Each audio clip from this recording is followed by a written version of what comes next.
Yeah, we talked about that. We talked about the grind of the seats, and then we also talked about putting a smile on your face. You know, the kid wants to be a perfectionist, wants to do everything exactly right. And I've told her sometimes you got to laugh at yourself. You know, when you hit the side of a backboard on a shot, if you can't laugh, I don't know what to tell you. And I'm like, it's important. Like, I love what I do. Believe me, I take it seriously because it's how I feed my family.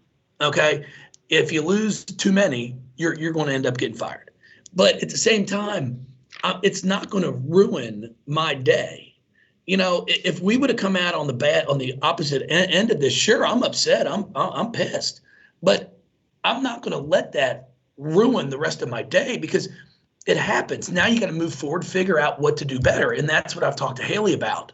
Is okay. Don't let one game dictate how you're going to react, how you're going to, visualize it and move into the next day. And I think she's gotten much better at that. And she played really, really big for us tonight. Hey, Jeff, it's Cameron from the Courier Journal. You mentioned Ramani and to Nick, but just how important is it when you have Ramani Parker and even Alana Smith come in when you have so much foul trouble? Dana's not playing great. Just how important is it for you guys down the road to get those two experience and see them play well? Well, it's really important. I was just really impressed with how Ramani handled the physicality of the game. I mean, Mora's a big, strong post player and was really trying to bang us, and she held her own. And then on the one where she got beat for the offensive rebound, she gave a second effort and just tapped the ball out of bounds. She not knowing she couldn't get it. So instead of just allowing her to get it and put it in, she knocks it out of bounds, which then gives us a chance to get back and get set up and play some defense on an out of bounds play. And I think that also led to a shot clock violation for them, and we get the ball back. Jeff, what did you do, if anything, particularly better on defense in that fourth quarter? They had only 9 points, didn't shoot it well. You got defensive rebounds. Well, we played much more physically. Did a really good job of not letting them just get the ball where they wanted. Mikasa Robinson was a big part of that. She battled for all 38 minutes. But because of the fact we made them start their offense a little higher out, it made it more difficult for them to get where they wanted. And then, we had some great drops in our half-court defense where the guard dropped to cover up the post, boxed out on that end, didn't give them any – I don't think we gave them any second-chance points in the fourth quarter. And then we did anticipate, and we got out in the passing lane and came up with a couple big steals, which led to baskets. And that might have been it was the most important stretch that Alana Smith has played in a long time, maybe all season, but she made a contribution tonight too. Maybe not big points, but was this the best she's played for a while at least? Yeah, no, it sure is. Now she struggled some in the first half by not knowing her defensive assignments, and at this time of the year, when you have a defensive breakdown, teams are going to score on you. And then we had a nice conversation the one time she came out of the floor, out of the game. And then I think she got a little bit more focused and went out and had a great second half for us. Did a nice job defensively, knocked down a huge three for us as the lead. We're at 7. I think that shot put it to 10. So really, really happy for her as well.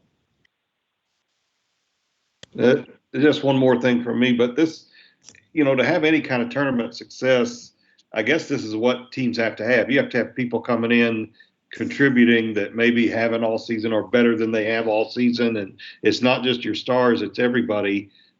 Is this a good kind of teaching moment for you from that standpoint? Oh gosh, yes, it is. I mean, and again, I told them before we came down here, I said, a lot of people are going to get a chance to play, because you can't just play 6 or 7, 40 minutes, 3 days in a row. It's impossible. And then I said, I don't care if I give you 30 seconds, 2 minutes, 4 minutes, you've got to make a positive impact. And it might not be by scoring, but you can't go in and then give up an O board and get scored on, and then foul somebody. Like, you got to give us positive. And I thought for the most part, Ramani Parker, we're +9 when she's in the game. When Lana Smith was in the game for her 13 minutes, we're +11. Those are the things that I look at. Like, okay, what are you helping our team do? Not necessarily what your numbers are, but how is our team performing? Hey, Jeff, you've talked about this year about you have a talented team, a deep team, but not the most experienced team. What does it say about Haley coming into her very first postseason game to have the type of game she had today? No, really impressed with her. And to be honest with you, if you go back and look at every game that's been played so far in this tournament, it's amazing what freshmen have done. I think it shows you how talented our freshman class is in this league. You had Jewel Spears yesterday versus Carolina getting like 27 or 29. Maddie Westbelt last night for Notre Dame. Gabby Elliott for Clemson. I mean, we have some very talented freshmen in our league. And the great thing for us is, Haley gets 24 tonight. Tomorrow, it very well could be Olivia Cochran's night because she's got that talent in her too. And like I told her after the game, she's fresh. She played 8 minutes. So she is fresh and ready to go. But what I've got to do with our two post players is we can't be picking up 2 fouls in the first half. It really puts us in a bad spot. We got Tom. And then we'll get Haley in here. Hey, Chris, you're breaking up. Hey, I'm sorry. My phone is not the greatest around here. But can you hear me a little bit better? Congratulations on the win tonight, this afternoon. You're going to play Florida State, who you played a couple of weeks ago down in Tallahassee. What is going to be different for you for tomorrow to stop Florida State from having another big win? Well, I like your optimism to think of being you must be a Florida State fan, Chris, because they still have to play Syracuse right now. Right. So Florida State and Syracuse are going to be battling each other here right now. I think it may have just started. And I think it's going to be a heck of a ball game. Either one of these two teams, Chris, we're going to have to play with the defensive intensity for 4 quarters like we had in the fourth quarter especially. But overall, we held Wake to 53 points. I mean, it really wasn't our defense. Our offense is what was not up to par. I think we had like 15 points in the first quarter in the first like 4 or 5 minutes, and then it got ugly in a hurry, and we just couldn't hit the broadside of the barn.